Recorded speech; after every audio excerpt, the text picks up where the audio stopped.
In this video, we're going to work on some light flesh tones, essentially a Caucasian flesh tone. Got some miniatures from Raging Heroes out on the palette here. This is a sci-fi blood vestal. I thought it would still work well for this type of flesh tone because some of the armor that's here, I want to use the color temperature of that to show kind of how to offset your flesh tones. Kind of a typical brown hair also. So in some ways it's a little bit of a limited palette. I have some of the colors here.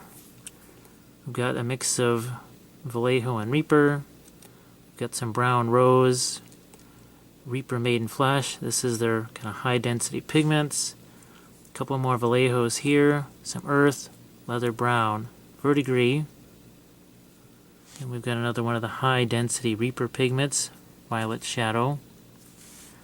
And finally this, I'm going to use a tiny little bit of this. This is transparent red.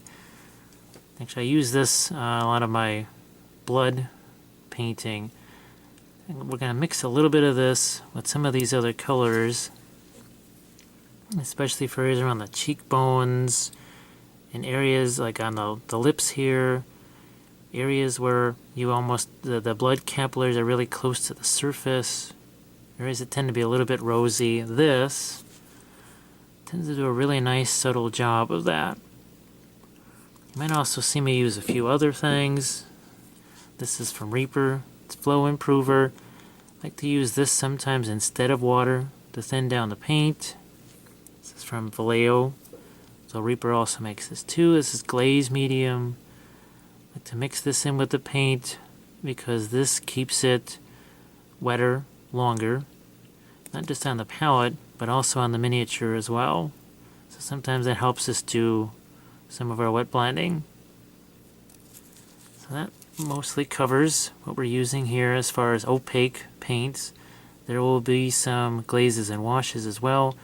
We're going to discuss that when it gets to be that stage. So now that we've got the miniatures and the paint discussed, I'm going to move on to the brushes and the palette.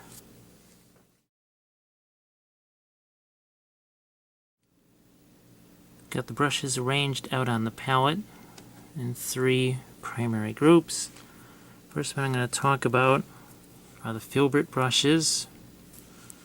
This one's from American Painter.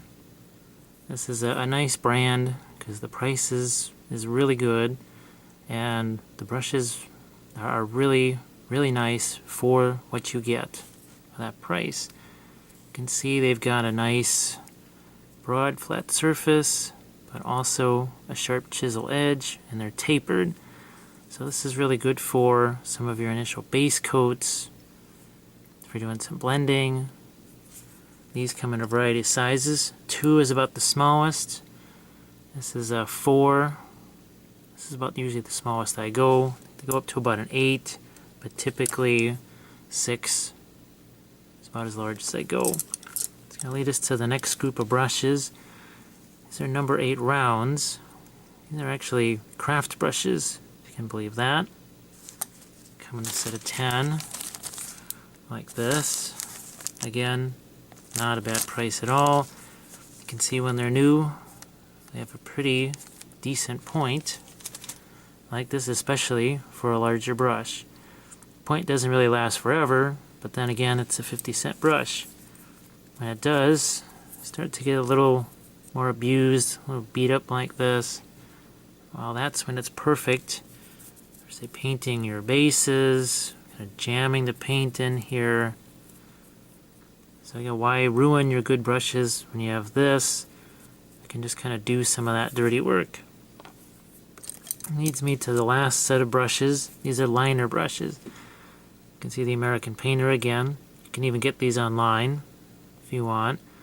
I like to use the liner brushes because they hold a lot of water, a lot of pigment, but yet they hold a sharp point, as opposed to spotters that don't really do that very well. They tend to not hold a lot of liquid.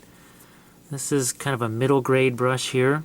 It's from Winsor & Newton, but it's probably about halfway price-wise in between the American Painter and kind of the real deal here. This is the Winsor & Newton Series 7, Kolinsky Sable, and this, I really just save it for the final details. There's a lot of paint all over the handle here, but not a lot of use on the tip. And that's what all these other brushes are for. They kind of do the heavy lifting, and this just does the final details. So with the brushes covered, I'm going to talk about this palette. It's actually a disposable palette. Comes in a pad like this. This is 9x12, 40 sheets. I've got these on Amazon. You can also find them in art stores, craft stores. And when you're done with your painting for the day or with your project, what you have to do is take this, tear it off, throw it in the garbage. The cleanup, that's about as easy as it's going to get for cleanup. So, one last thing I'll talk about is magnetizing the base of the miniature so that I can put it on this paint jar. Also, play with these two, and magnetized bases really help. See a little piece of sheet metal here, magnet. I'll even brace this with a little bit of blue tack to make sure it doesn't go anywhere.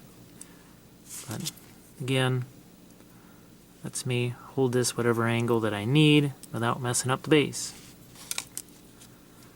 So let's throw some of this paint out on the palette and start painting.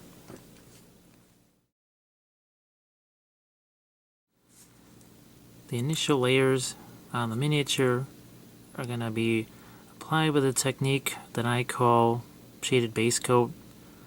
Now that may sound a little bit strange. It's about the most accurate way I could put it.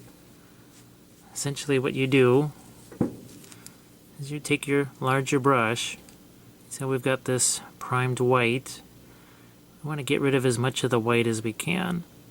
As you can see here on the palette, well, the brown rose looks pretty dark here, but in relationship to, say, the hair and some of these other elements, well, it looks a lot lighter. So you can see how the dark, really looks dark here, but again, when compared to some of the other more mild tones, it doesn't look not quite as much contrast. So I want to cover as much of that on the miniature as fast as I can. This was brush-on primer. It's what I use all the time. It's not only a little bit more cost-effective and efficient to me as far as priming goes, it lets me choose the color I want to prime a little more easily. If I wanted this to, say, be a neutral gray, mix some white and some black, brush it on gray. I can make it lighter gray, darker gray. I could even just prime parts of these, say, maybe just the weapons are prime black, or the hair, flesh tone prime white. I like the flexibility and options that provides. So what I want to do is get some colors out here. So this is kind of the global palette here. I want to create almost like a palette within a palette. Some of the brown rose, mixing that together with that leather brown.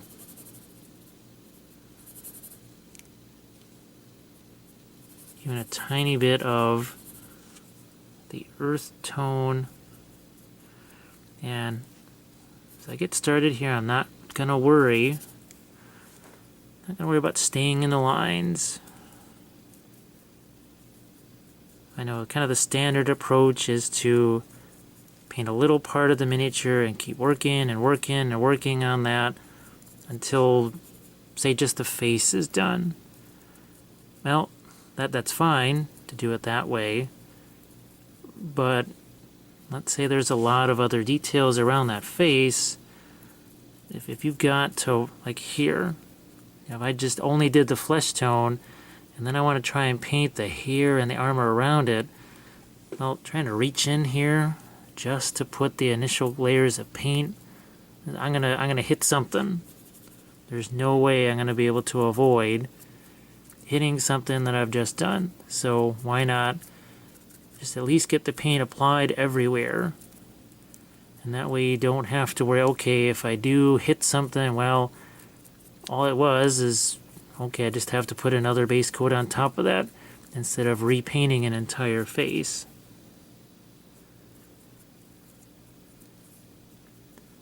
So I can see that's about it for the first layer of the flesh tones. What I wanted to do is essentially, I'm trying to match some of the darker, almost semi-shadowy colors you see on my hand. So basically if I put that on this is a little bit darker than my skin tone. Now with the hair, I'm going to allow a little bit of the, there we go, some of that violet shadow to mix in. I'm going to use a little bit of the glaze medium to make sure the paint flows easily. See, I'm holding the brush way down here on the end. It's another thing I try to do to make sure I don't start doing this. This is not what I want. Not about details right now. It's more, all I'm trying to do is get some paint on the miniature. So just like here, there's a tricky part here.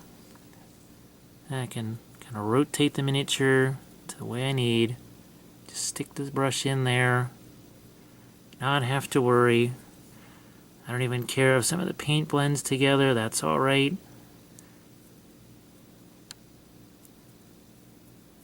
All it is just getting that white out of the way, indicating where some of my colors are going to go. That's obvious. So a little bit where the armor crosses over the flesh. Just trying to keep things moving quickly. That's what I like about, I just rotate the miniature around, almost like it's on a carousel. I can just rotate it around as it spins. Put some paint there. Just keep this rotating around. It's one way just to make sure that you don't get bogged down.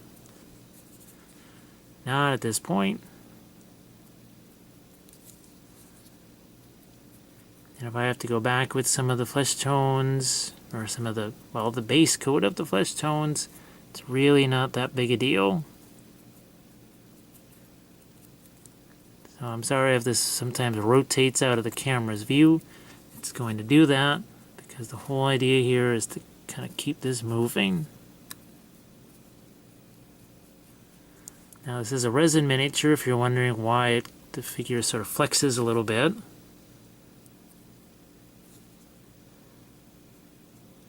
Stick that brush in there. Make sure, there we go.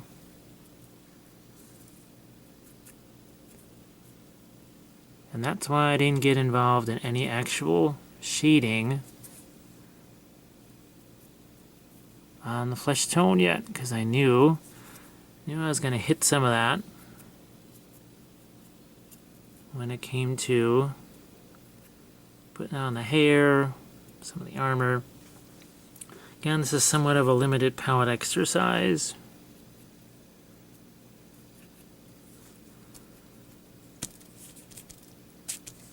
Now I can clean off brush and gonna go back to my initial flesh tone and a little bit of the yellow and a tiny bit of this verdigris, because otherwise you start to get that pumpkin effect where you get this kind of atomic flesh tone. Again, now I can start to think about working a little more precise. I'm going to kind of carve that flesh tone back out again.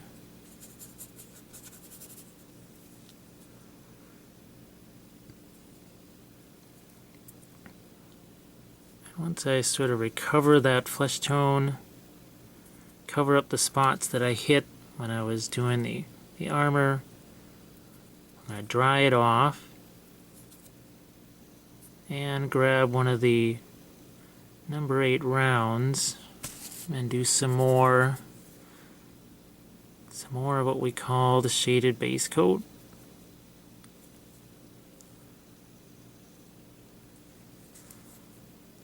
Okay, so it's time to dry her off. I've dried off the miniature pretty well, which means now I can start to go back to doing some more of the shaded base coat. So I'm going to grab some of our colors over here, use some of the glaze medium.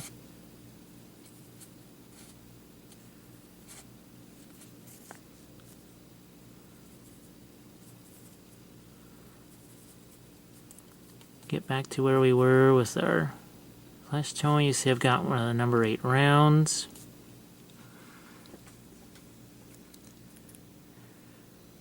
And I'm going to put some more controlled colors on the figure. I'm going to start with sort of a middle tone. Going back, getting the hands and the arms, some of the things that got a little bit painted over in the frenzy of doing all the hair and armor and everything else.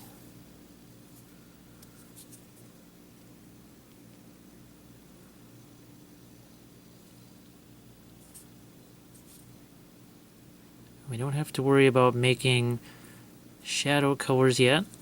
That's all what the glazing is for. So right now, I just want to do, okay, we've brought back a nice clean middle tone. And now I have to start thinking about adding some lights to this.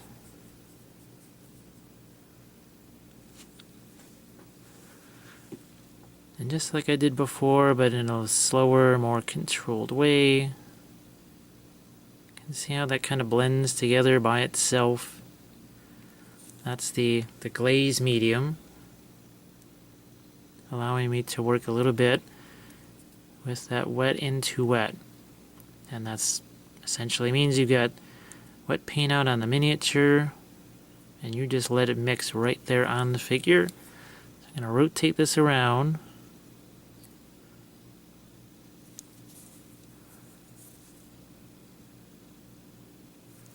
So I can make sure I've got enough paint here. You may not be able to see what I'm doing. Hopefully you could see that.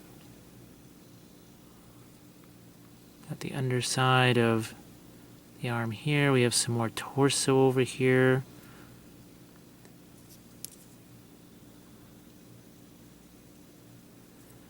I also have to think, where's the light source coming from? What's the direction of the light? Typically, you choose something that's coming almost straight down, maybe at a slight angle. So obviously, these hands, see that the forehead's not going to catch quite as much light as it would because the head's looking down. So actually, some of the hair here is going to get more light. So this and this may actually be a little bit lighter than parts of the face.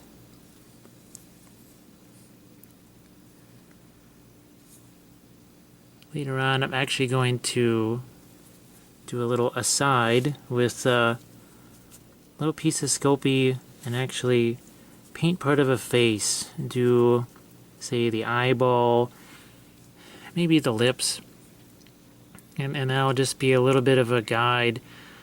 Not necessarily for only this figure, but maybe for other figures where you say, okay, just how should I approach painting that eye? Or how should what should I do with the lips? And hopefully this shows up on the camera. I'm just Kind of using the finer point of the brush to get somewhat more targeted here on the hands.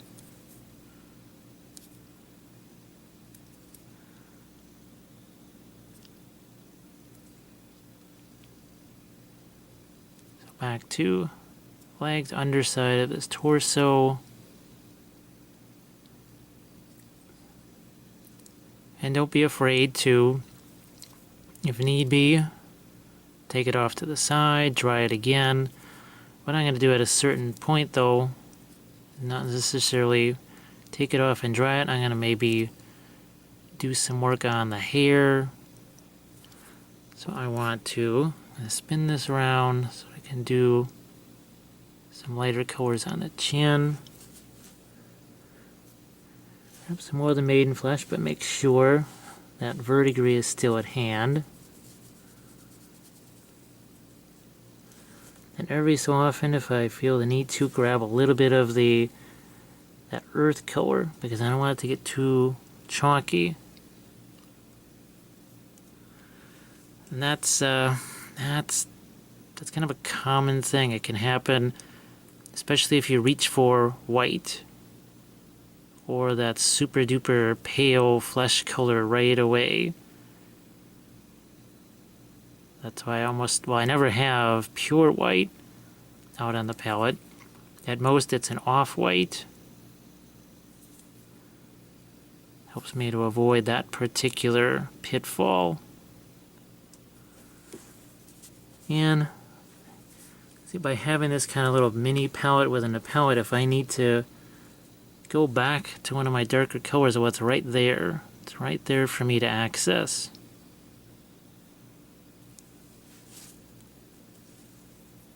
Instead of having to think, okay, how do I need to remix that? So what's happened that glaze medium has allowed me to do a little bit of this de facto wet into wet blending.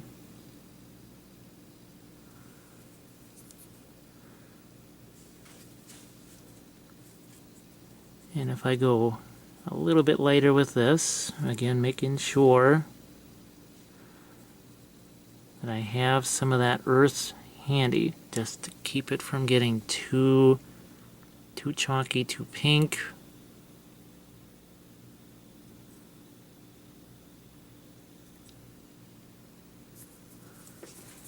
So let's do some on the face here. I'm going to put this at an angle that makes it a little easier to reach.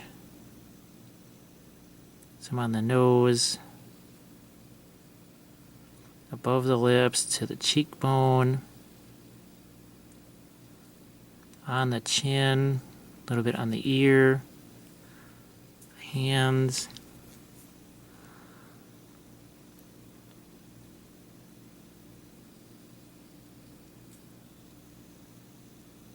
And some color on the other side of the face.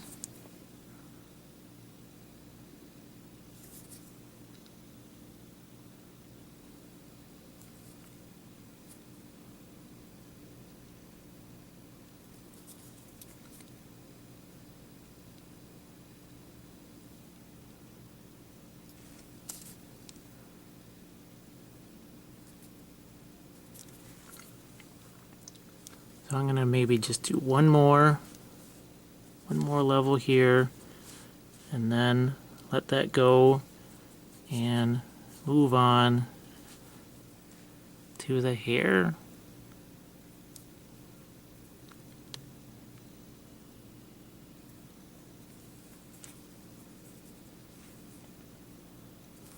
I feel like I want something here.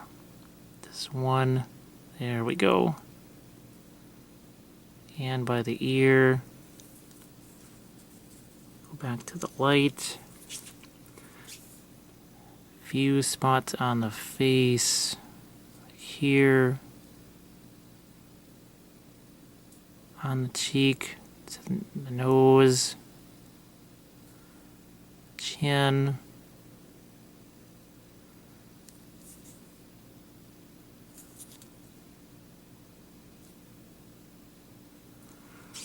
And I'll just let this bean out and let that sit and let it dry. Again, the glaze medium is going to make it take a little longer to dry.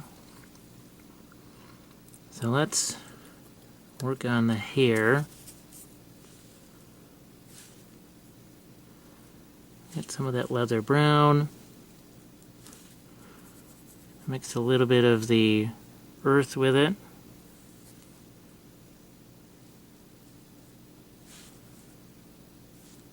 Tiny little bit of this verdigris. And now I'm going to pick some spots like up here. I'm going to want a little bit lighter.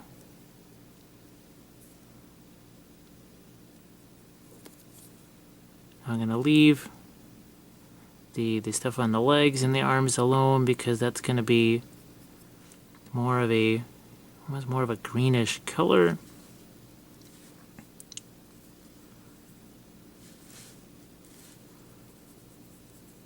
I'm going to reach into a little bit of the maiden flesh.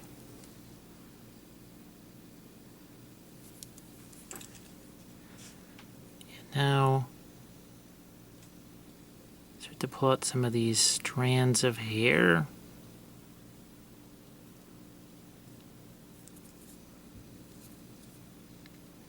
Same thing here along the back.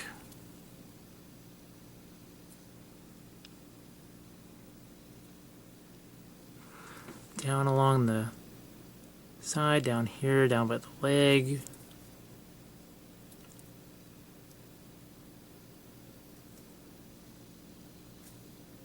The hair on top of the head.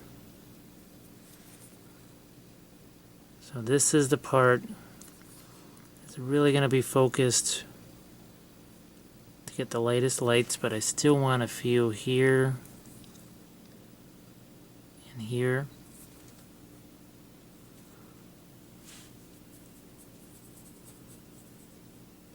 So there's a slight, see, this is just a slight color difference to our flesh tone. When I do the glazes and tint it, there will be even more difference.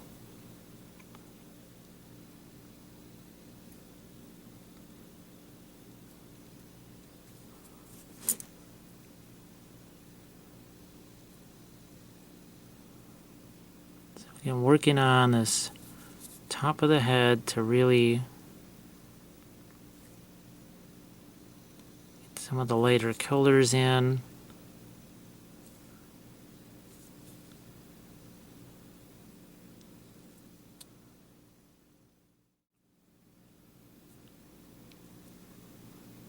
This is all about figuring out where those light colors are going to go.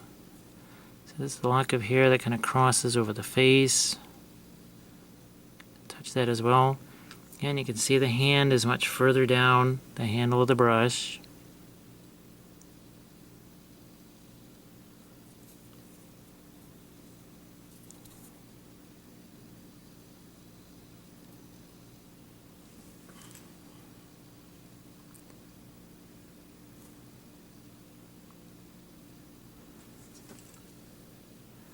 Now I'm going to go another level up. And if I feel I want some more difference, I might even, here's this is called ice yellow, and this is a fun color because, again, nowhere near white. It's not something I would work on the flesh tone. I like to use this as a highlight, especially on my golds. So I just added a new color. Just because I wanted it for this section here.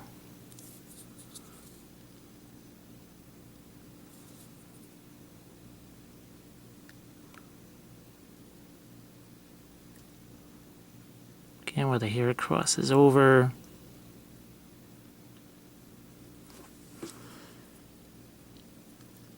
I want this to be a focal point You usually want that to be the face.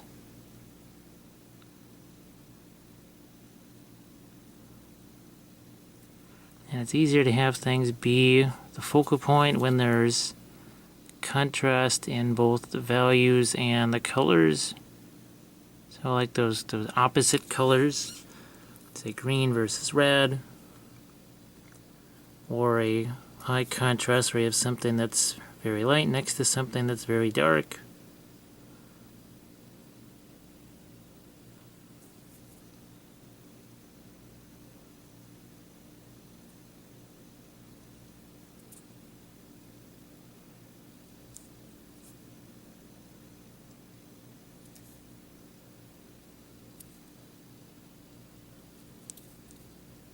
At this point, I'm going to just leave the hair alone. Going to call that well enough. So I can do some messing around with the armor here, such as it is. So this is going to see much more of that verdigris, even a little bit of the violet shadow. Going to hit that on these two areas, on this dagger and on her gun. And now on stockings / leggings, whatever they might actually be. The armor on the forearm, on the shoulder, this shoulder, over here.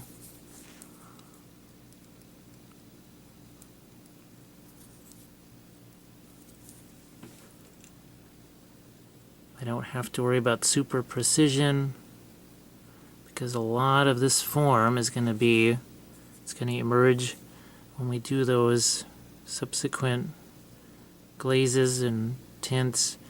I throw that term around a lot. Glazing, tinting, all of that. I know it's kind of covers a broad perspective of working transparently. Essentially, a glaze is a very controlled wash. Now, wash is you take kind of a bigger brush, load it up with brown, whatever, and kind of slather it all over the miniature. Glazing is taking a much smaller brush, like one of those liner brushes, and just applying it a little bit at a time to a given area.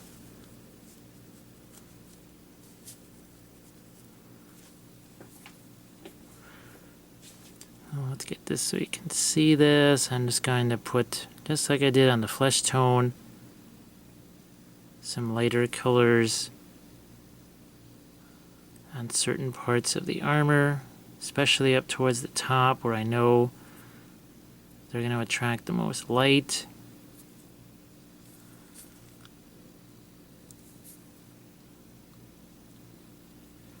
One of the keys to working this way with this, the shaded base coat and the glazing, it's all about patience.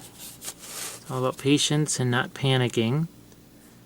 Because you're working 1, maybe 2 steps ahead all the time. And you have to know that in your head.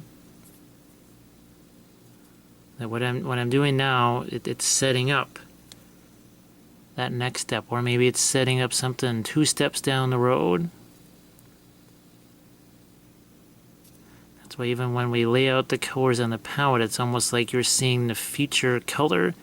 Because I usually have the lightest color already mixed up and out on the palette.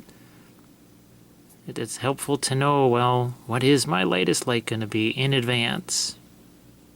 Because I can see it right there on the palette.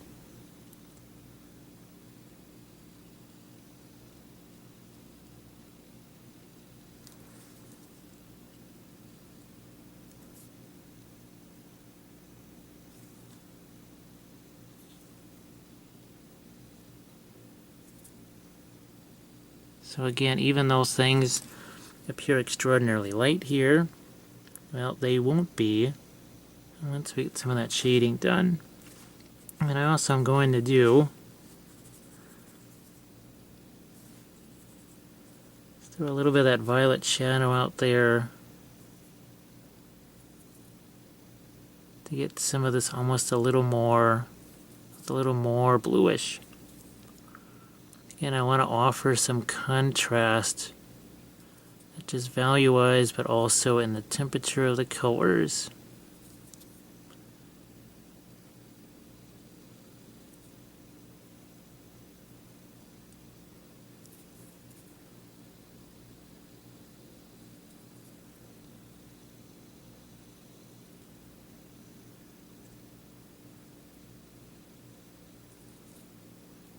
Plus, it also kind of keeps it in line with the concrete on the base.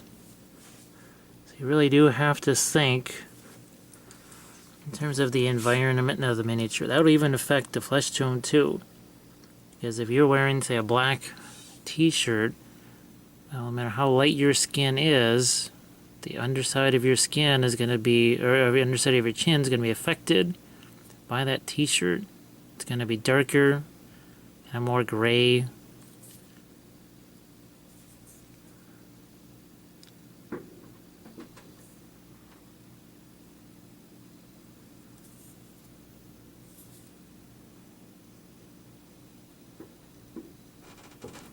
Alright, so at this point, I don't want to go too much farther with my base coat. And again, I know to you this may not be a base coat, but to me, this is a base coat because I've planned out what's next. So for now, we're just going to stop, let this dry, and start to talk about glazing.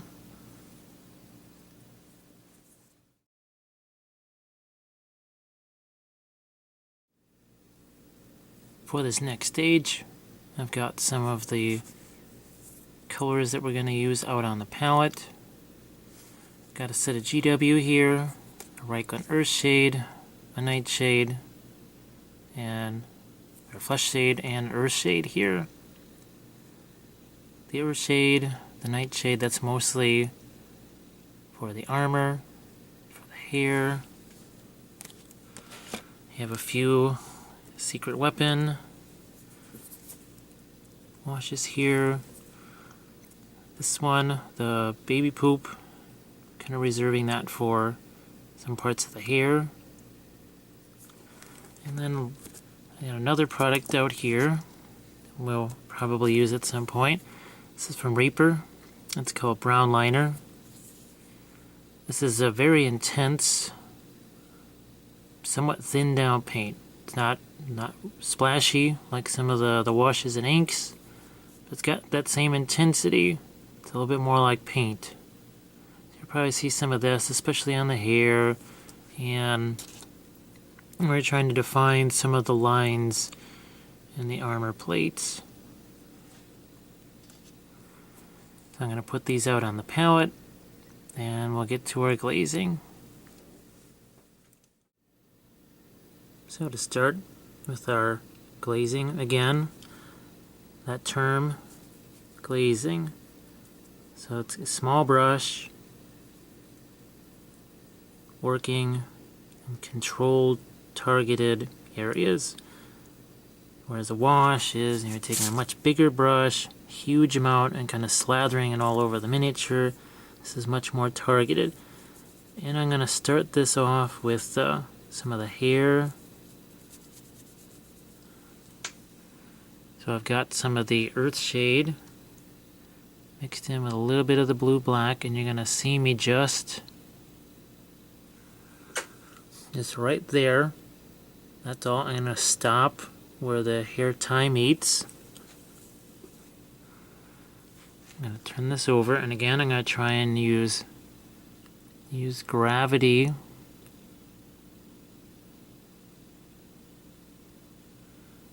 so there you have it. See how that created a bunch of nice shadows, and we can work that even darker if we want. But while that's still wet, I'm really going to try and use gravity here and pull this all the way down, mixing some blue in along the way. Probably can't see what I'm doing on the inside there, that's okay. All I'm trying to do is to get some of this darker color here down inside the ponytail. There we go. So now I need to carry it down here also. So just like I did before, you can see I'm focusing in on this one area here, then round it, pull it down to the inside.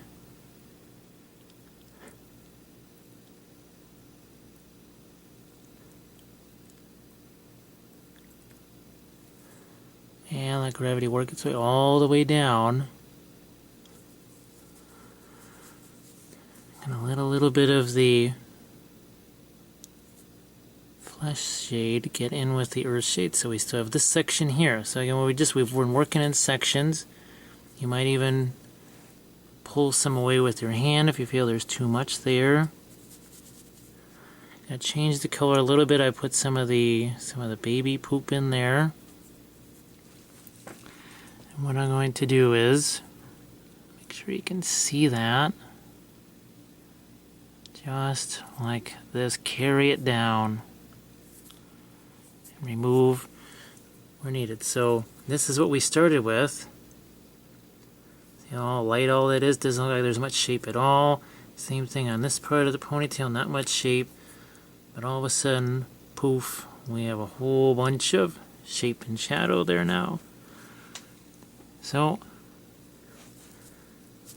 I take some more of the baby poop color. Gonna go on the opposite side, that headband. And again, this is about creating some contrast. I want some kind of golden brown color here to contrast with the flesh tone a little bit.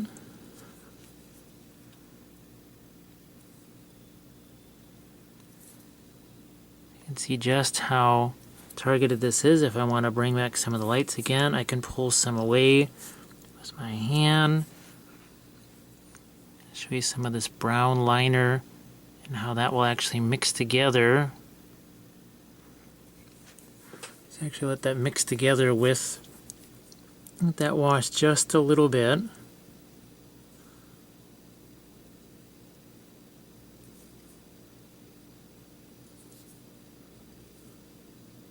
And then kind of let that go. Don't fool around with it too much. So now I want to get this dark right here. You can see how that now creates a nice difference between, there was almost no difference value-wise between the skin and the hair. So now much more difference.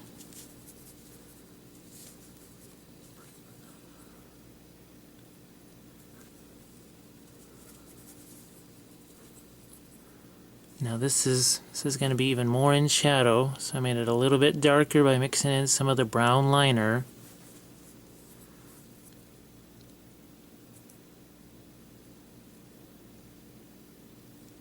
And it's also a bit cooler than what we put on the top of the head.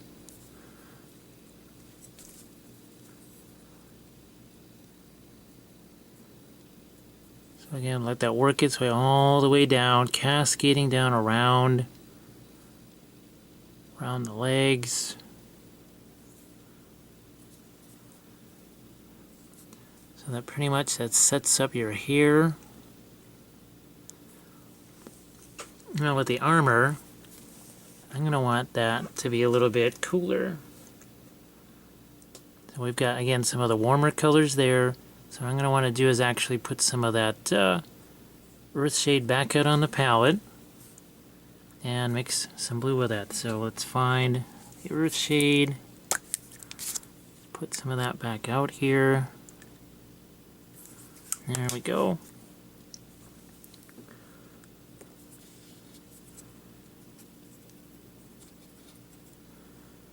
And the reason I'm kind of showing some of the armor and all that is just how it acts as a contrast to your flesh tone, and how the flesh tones will either reflect what's there or complement.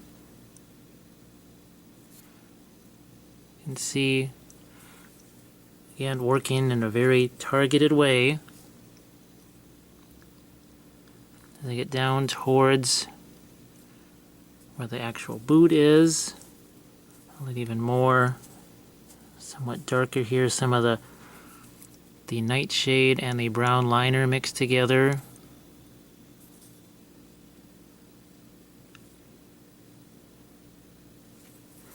So you can see the difference between this and this, just no shading there, versus the shading we've just added with those, just a few quick glazes. I'm going to do a little more of that over here. Same thing.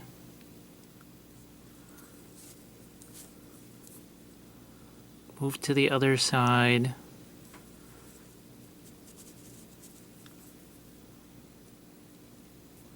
And being very conscious of not losing all the lights. Just pulled some away. Haul this all the way down to the end of the boot. Leave that be. So here, along the chest here,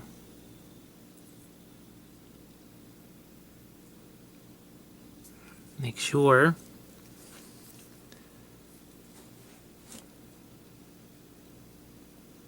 I get enough. There we go.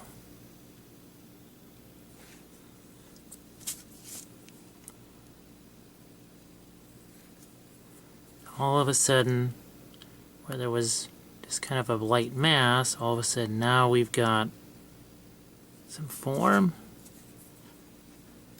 Same thing on the shoulder here. Carry this down.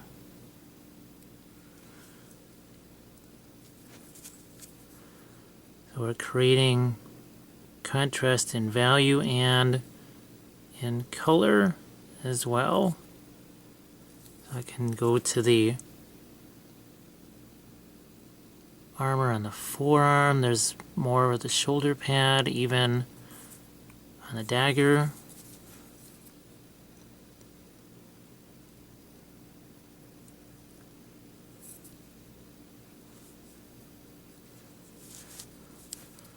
Might go into the earth shade a little more for the strap that goes under the arm.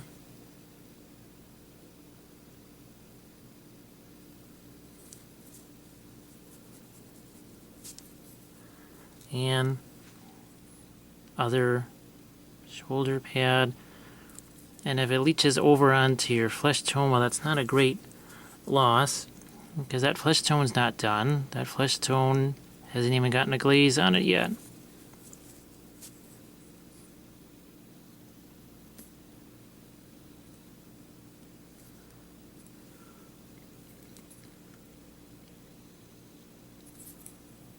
Again, I'm just pulling this glaze color down across the armor.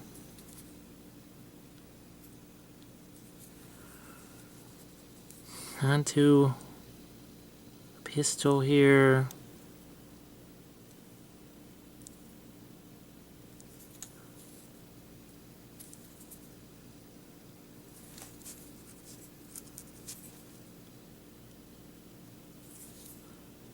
Might wipe some away if I feel the need.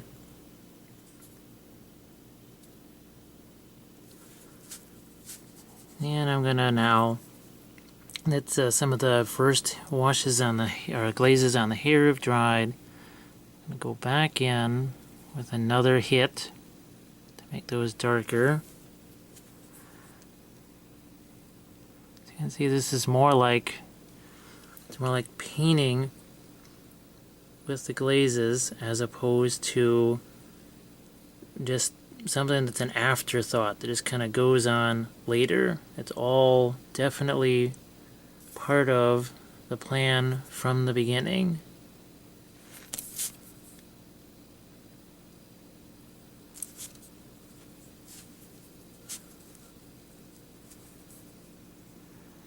I'm going to go with a little more here, darken that down. Over here as well.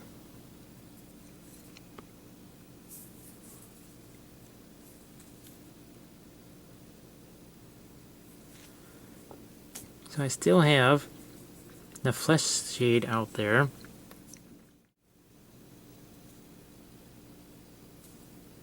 Just to kind of tell me where the fingers are.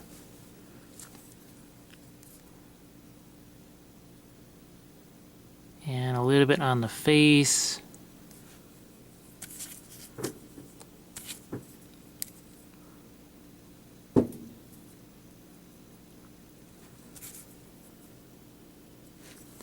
So what that does is that kind of strengthens some of the form around the eyes.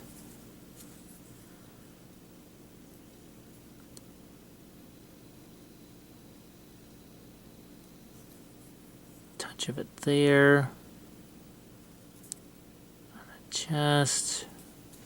Here, this needs to get some shadow as well.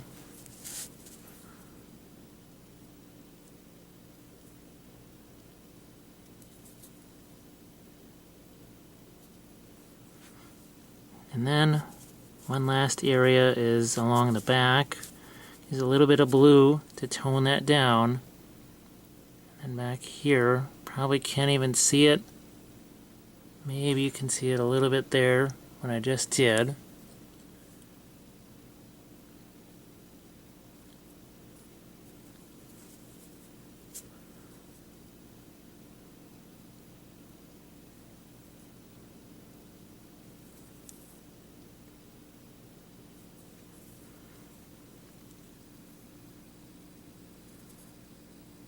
And you can do more of these if you want. So here's some of the brown liner.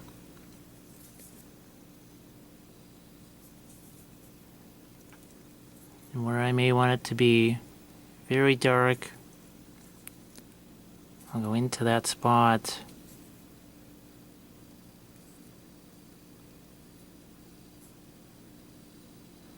I don't really want this to be about non-metallic metal, so I'm not going to do some very basic stuff on that dagger and just kind of leave that alone.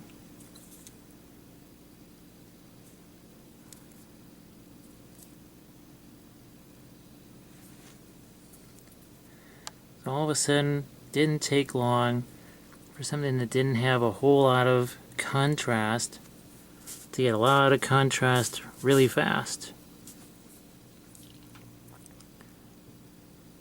Again, I can continue as I see fit to shade the hair a little bit darker.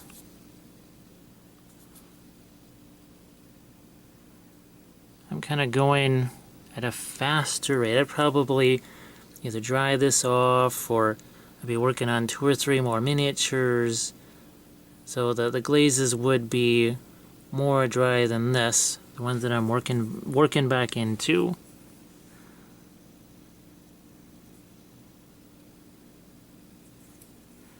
And this is something that you're probably going to have to try several times before you ever get comfortable with it.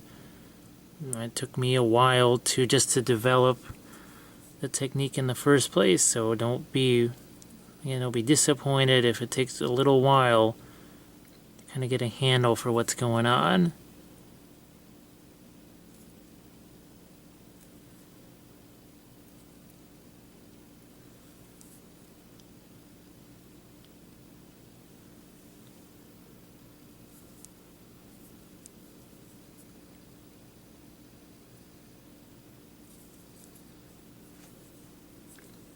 And one final thing I might do is very watered down.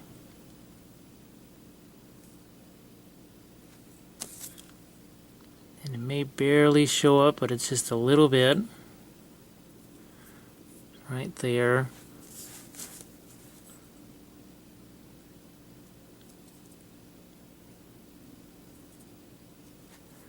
And a little bit there. So what I will do is let this dry. Then we're going to go in and we're going to start to work on, not necessarily details, but go back in. Now that we've established our darkest darks, going to work on some of the middle tones again, work on the face, the eyes.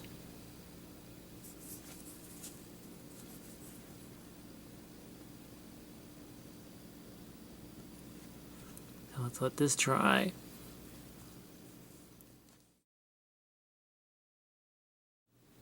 This is that sketch that I mentioned earlier. What I've got here is a representation of the face with colors about where we have them right now. And I used the same exact colors that we worked with so far. And I'm increasing my layers of light little by little. And this is what we're going to do on the next stage, right here. We're going to be making some of these final lights here on the cheekbones, on top of the lip, on the forehead, and above the eyes.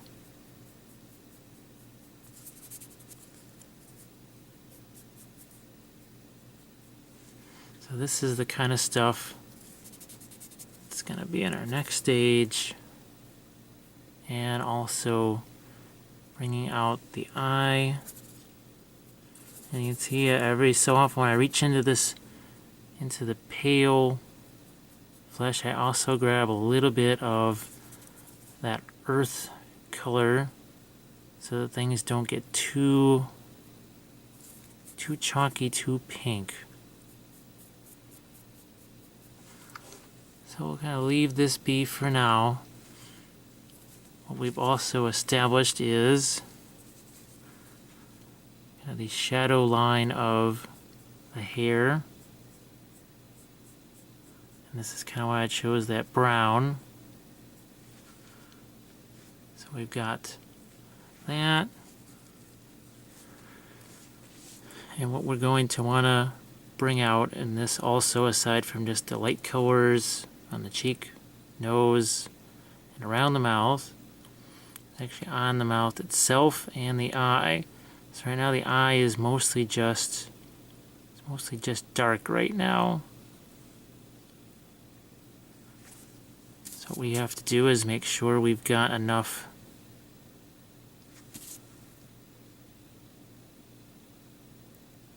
shadow. It's about enough shadow. And here is the eye itself. Now what we're going to do is pretty much just paint in a solid shape for the eye.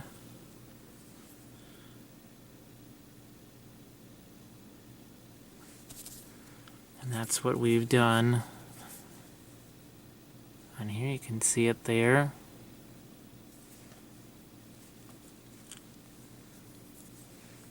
That's something we're also going to do here. We did it initially, but then we put the glazes on there, it darkened down. That's what all the darkening down everything around it was for. But we also want to introduce some of this transparent red. I've got some of the leather brown, a little of the brown liner.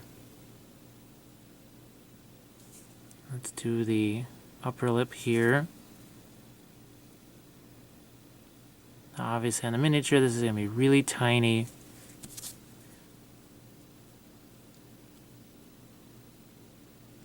So you just won't be able to see it. That's why I'm doing it here. So you can at least get a little bit of an idea what it would look like kind of full size. And this is where the transparent red gets really interesting. It's when you mix it with some of your other colors, it makes it kind of an interesting, cool red.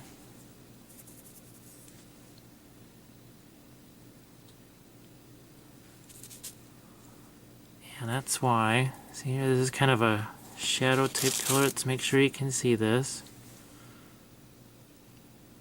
This is what I like to use. And we'll try and do this a little bit. See on the cheekbones here, it's subtle. There's not a whole lot of it. The whole point of this is to be subtle.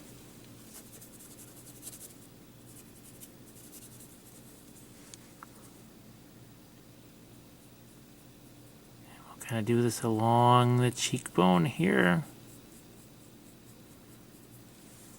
There's a few other areas also in the flesh that we'll be doing this. Areas on the hand, on the chest. The whole idea is to kind of create that impression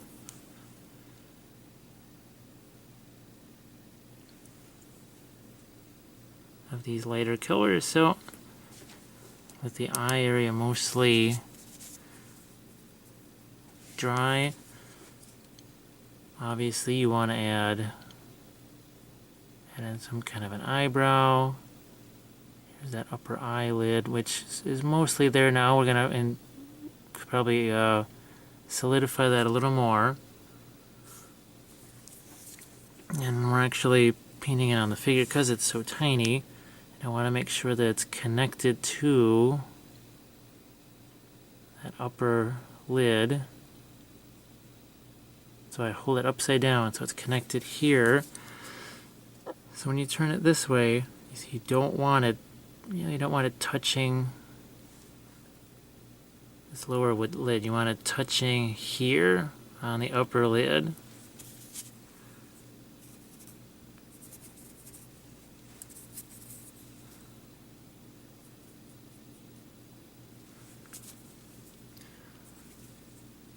Now, of course, in this large version, I can put a pupil on there, do some other things that you probably won't have. It's too tiny on the miniature.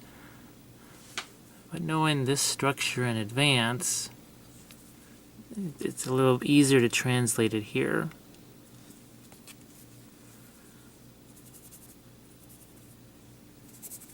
So what I'm going to do is make sure I have enough of a shadow underneath that nose.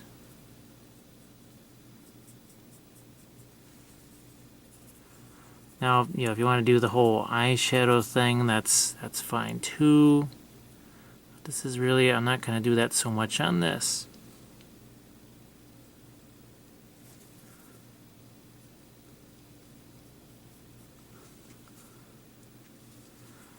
Now, of course, if this were a full-size painting here, I could do more with the eye, create some more three-dimension, and of course, you need your highlight there. So essentially, this is kind of the goal. And watch what we can do with this transparent red here. Mix it with some of our light.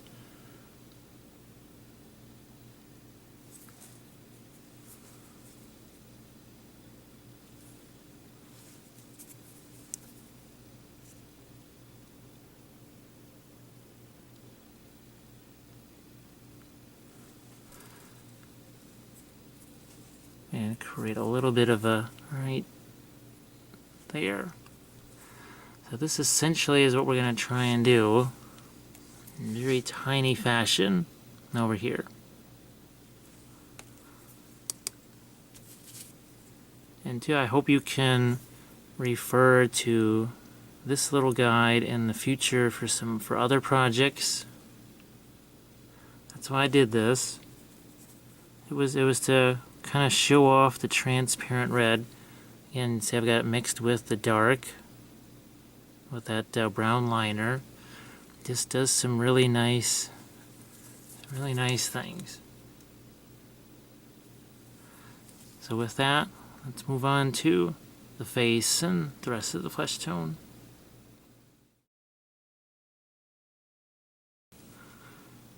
Back to the miniature, and we've got some more of our colors laid out here.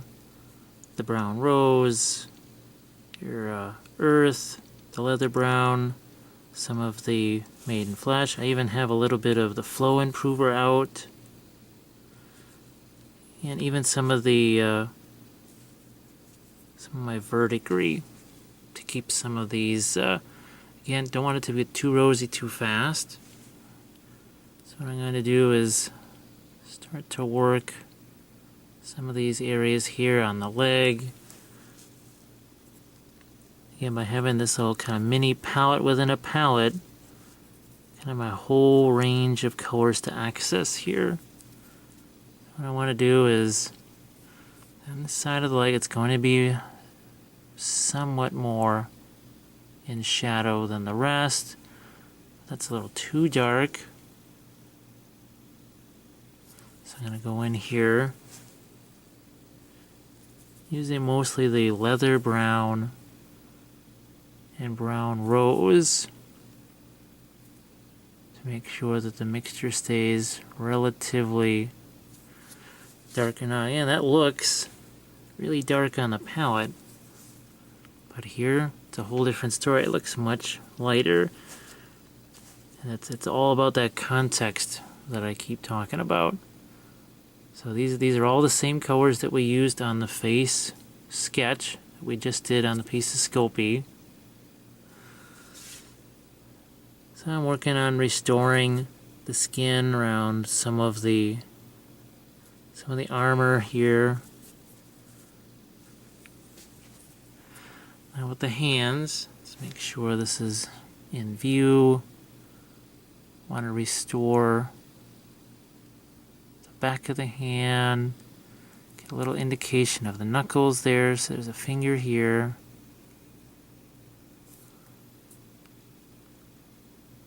Make sure we get some fingers on that hand. See if we can do the same for the other hand. Got the thumb here. Spin this around.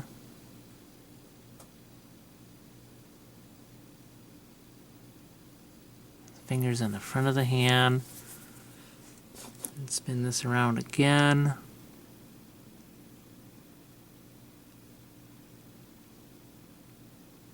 Fingers on the back of the hand.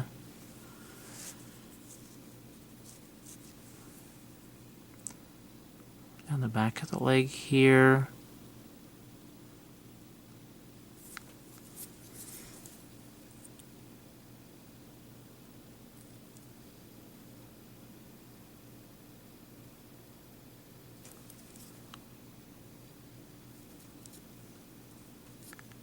So let's get up to the face, and this is where I also want to, let's make sure you can see. Okay, see there's some of the transparent red. This is where I'm going to try and work it in on the cheekbone. I want to make sure this is on the camera. I'm also going to use it here as part of the rest there.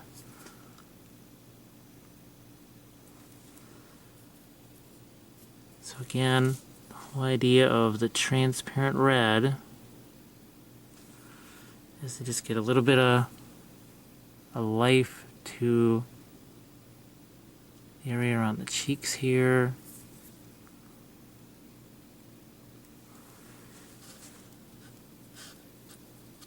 we've got some of that brown and transparent red mix. And I'm going to try and do some of the lips here. I'm going to have to kind of hold my breath as I do this.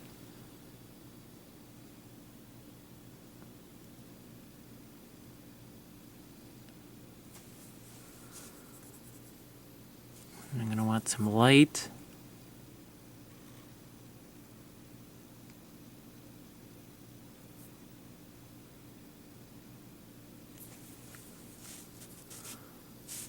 And then something that's very light as a highlight on the lips.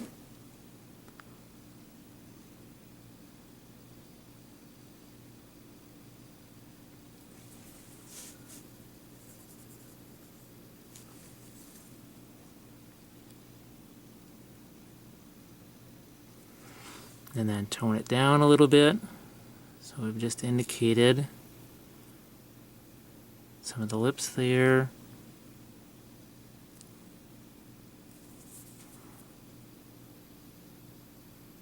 Still working with a mixture that has a little bit of the transparent red in it. Gonna do some of that on the hands here too. Just to kind of show that whole notion of the capillaries close to the surface. I'm going to do a little bit of that here by the neck. So just a tiny bit of that.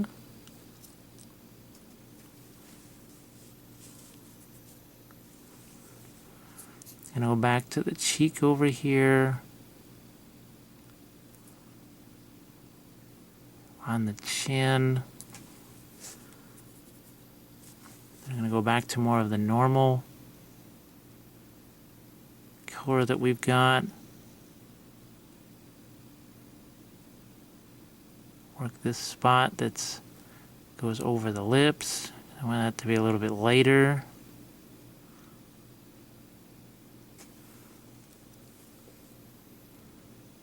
So I've done it right in here, sort of clean this up a little bit. We still have a ways to go with our lights, and you'll see that when I'm going to toss some right onto the nose here.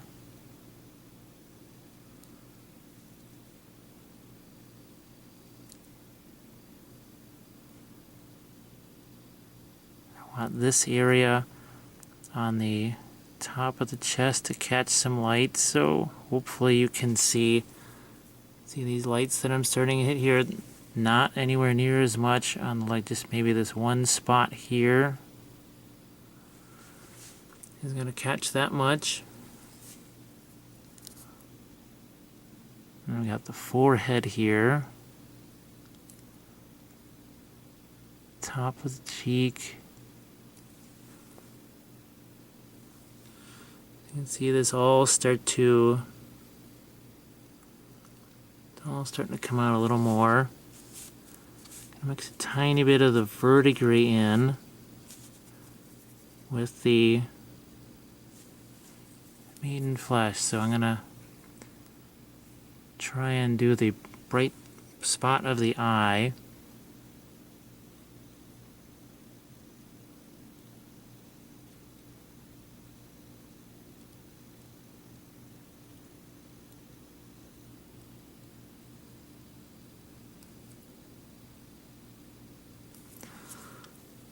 Oh, what I did this stuff on the hair to try and take away some of the excess paint on the brush, so there wasn't too much. So I would just put that little dot there on the eye.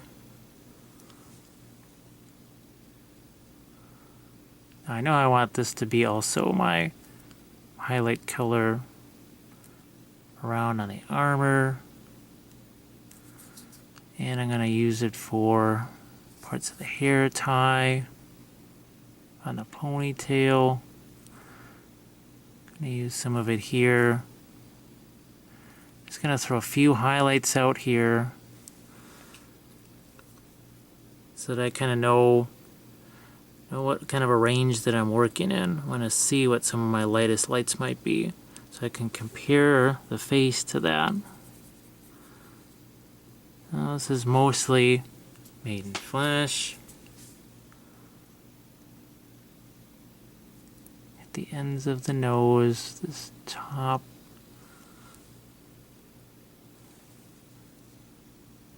of the eyebrow, little indication on that cheek, the ear.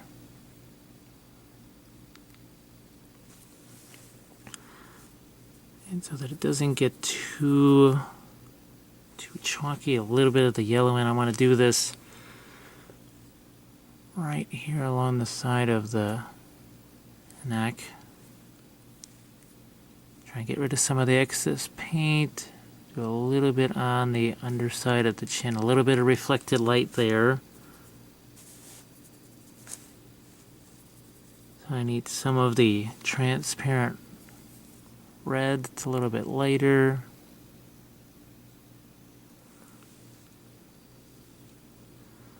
So that's a little less dark around the edge.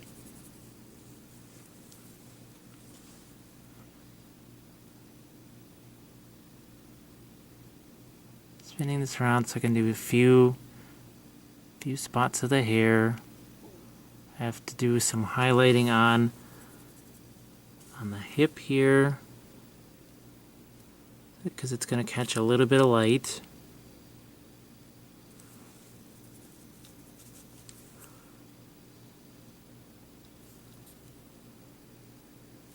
Some on the knee, the hand also. And making sure a little bit of that transparent red gets into the mix. And let's make sure you can see kind of the ends of the knuckles there.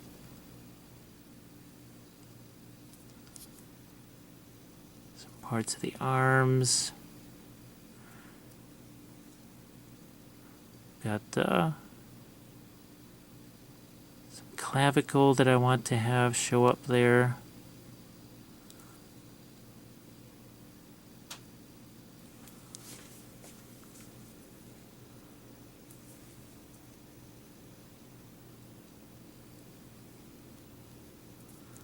Let's get that other hand. Some highlights on that. I'm going to try and hold it this way, and hopefully you can see. Well, don't want to get these too bright too fast. I looked at that and I said, boy, that's going to get awful bright, awful fast. Let's tone it down. This also has a little bit of that transparent red in it.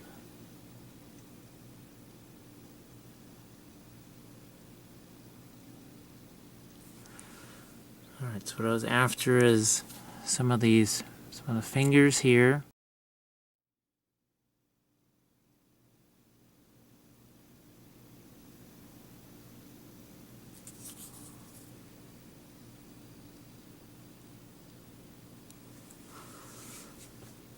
Okay, so the hands, a little more, some of the transparent red. Now the reason I'm not using just this brown rose, it's just a little bit different in intensity. See, this is more grayed down. I want this somewhat more intense pink. That's important for things like the cheekbones, to make sure they just don't get too cold and dead, especially in those shadow areas.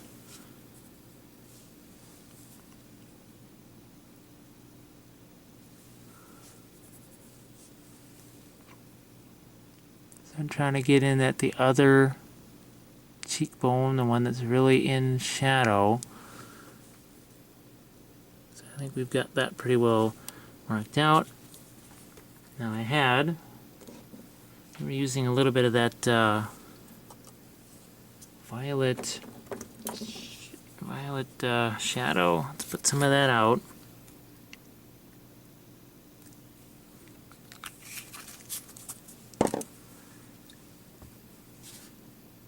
Part of that's going to be used to do the eyeball and the iris inside. So let's hold this so you can see it. At least hopefully see it. That looks a little better.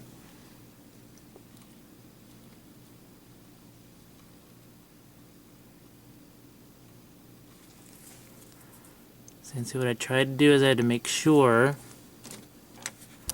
just like we did here, that the eye, the pupil touches the top eyelash, the top eyelid. It's difficult. It's really tough to do it when it's this tiny. That's why I did that larger sketch, so you could see what it looked like. Much bigger. I'm going to try and do the dark eyelid above it. Tiny little indication, maybe some eyebrow here.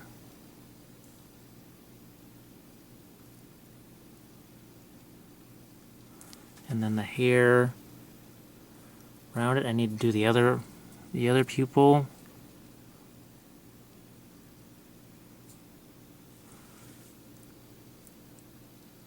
So you gotta make sure you also keep those pointed in the same direction so they don't get too cross-eyed. Some miniatures will be easier to do that with, some will be harder. It depends what's in front of it. Like here, this eye, difficult to get to because of this piece of armor.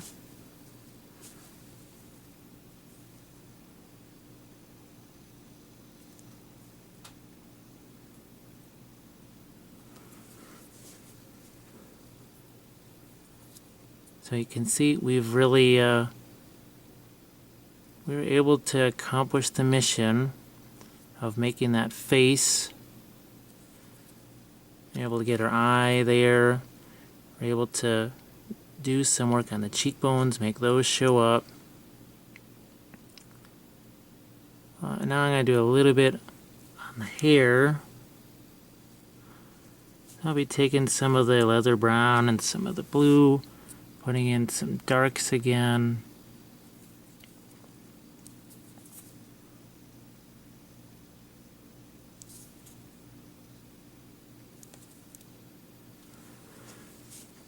And then kind of go back the other way with some of the tan, using a little bit of the flow improver. Let's make sure this is in view, and I'm going to try and do some work on the hair. So remember, I made this more of a warm brown because I wanted to try and show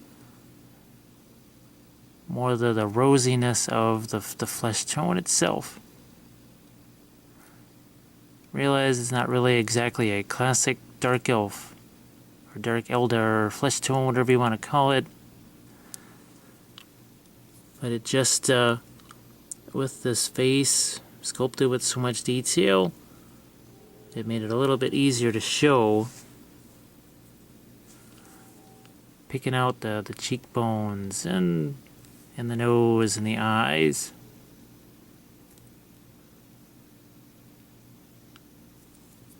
It was one of the qualities of this brand of miniatures, was that the faces had a lot of detail. You could really see where the eye was. Sometimes that's just a random little depression in the miniature.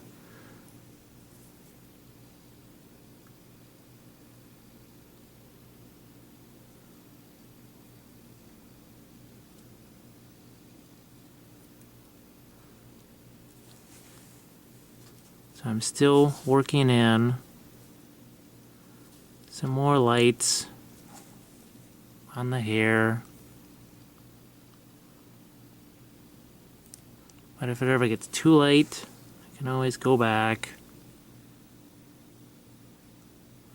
tone it down. And just like with the flesh tone, I try to have a little bit of variety of color in the hair too.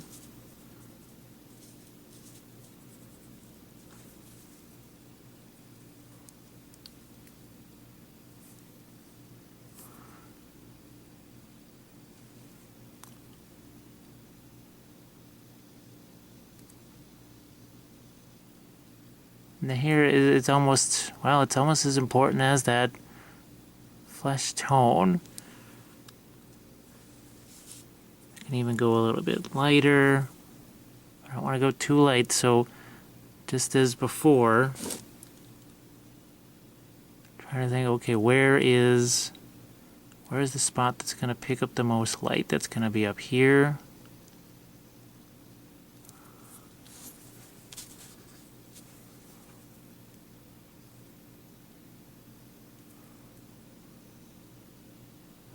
End of the ear.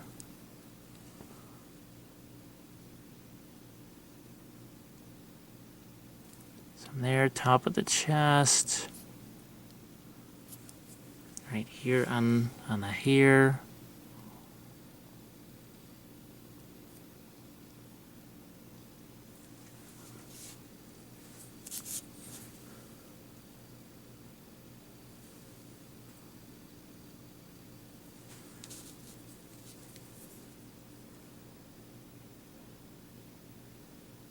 Got this, right, I'm going to put a little highlight on that.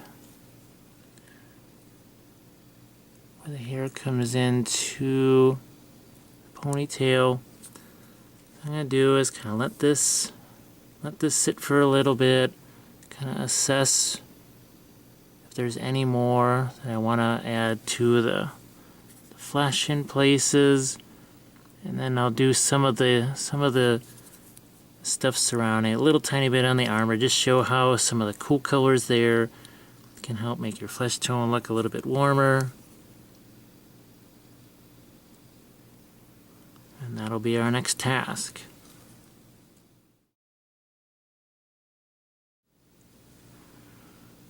Now some of the contrasting colors, and that means cooler versus warmer, it's going to be provided by the armor here. I've got some of the colors mixed out on the palette. Got a little flow improver. This is that violet shadow, the leather brown, and the verdigris. Now I got them mixed together in a few different sets of colors. You can see I'm just bringing out some parts. I'm trying to catch the same light that the flesh tone is catching.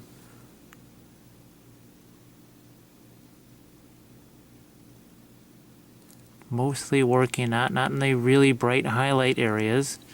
You can see how relatively dark that is compared to the white of the palette. What I'm doing is I'm just kind of working through a few areas here, trying to catch light on the armor where it catches on the flesh too. So let's take some of this verdigris. I'm going to try and make a few highlights that have a really lot of cool color to them. So here,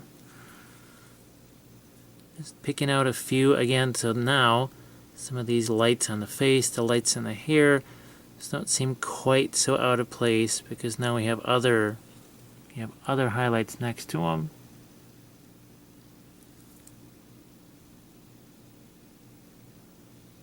But I don't want to lose, certainly don't want to lose the darks, and I don't even want to lose those middle tones either, because all that's really important.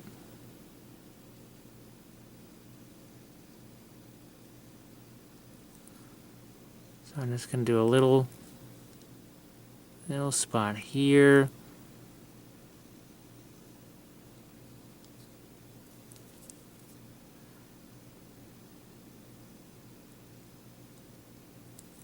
But again, not too much, because I don't want that flesh tone to become, that's not supposed to recede so much to the background.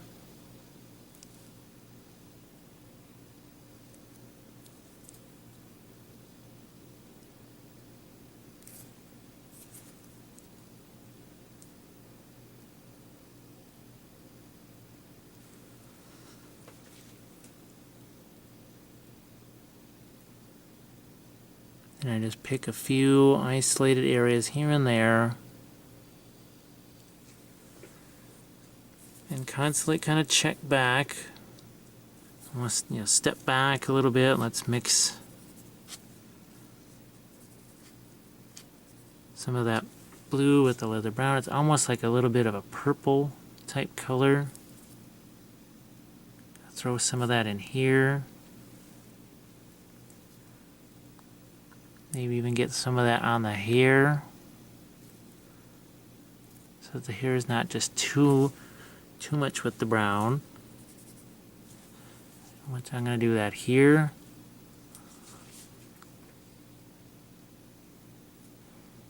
You can see how I'm kind of highlighting the hair, slightly different color here than I was on the top. Just introduced a little bit of the cooler color to the hair. Again, since we've got all the warmth of the flesh tone here, that's really not a bad idea.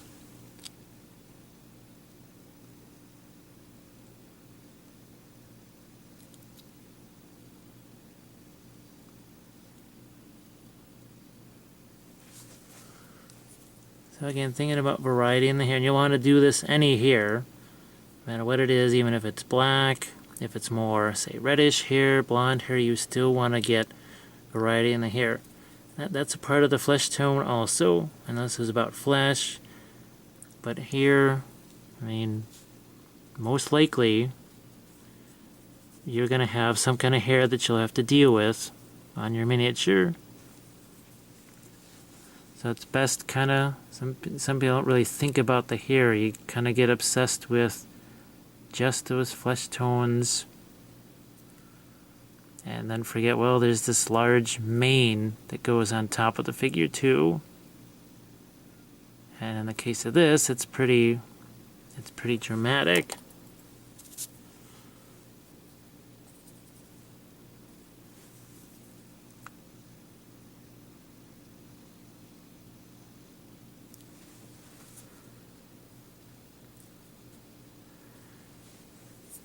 So again, just working through some of these different areas here. I'm going to mix some of the verdigris in with the brown, mix in right here where the knee is.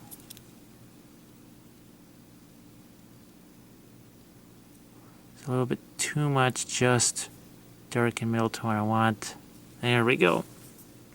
I wanted this to kind of work right in concert with that highlight on the knee.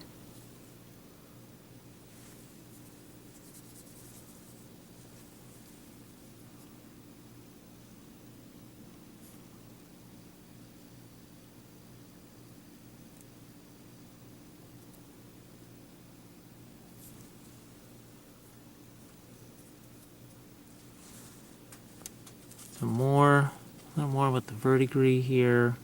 Just bring out a few.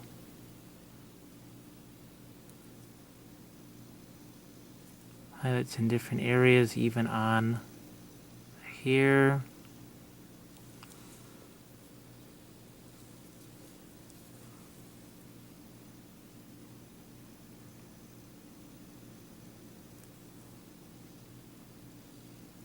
I can see here this armor is based on some of the highlights I've got on the hand. I need for this armor to be a little bit lighter on the back side over here.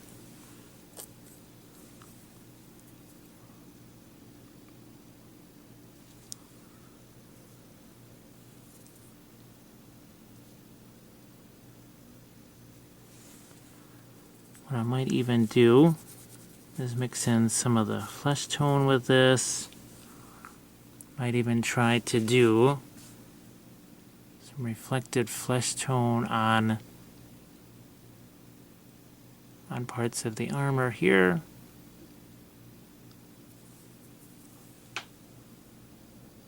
So right here on the back part of that breastplate, just took a kind of a slightly cooler version of the flesh tone, put that right there.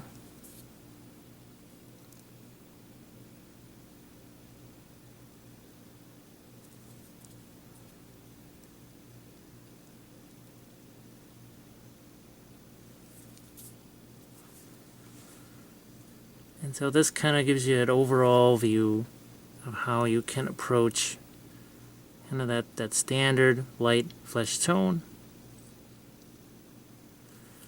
A little bit of work on faces. Learn how to use that transparent red, and just a few touches on the hands, some areas of the chest, on the cheekbones, on the lips. So hopefully this was fun, and I hope it'll be great for the future and all the flesh tones you'll have to do.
Your brave, the fancy dresser, and you're knocking the best.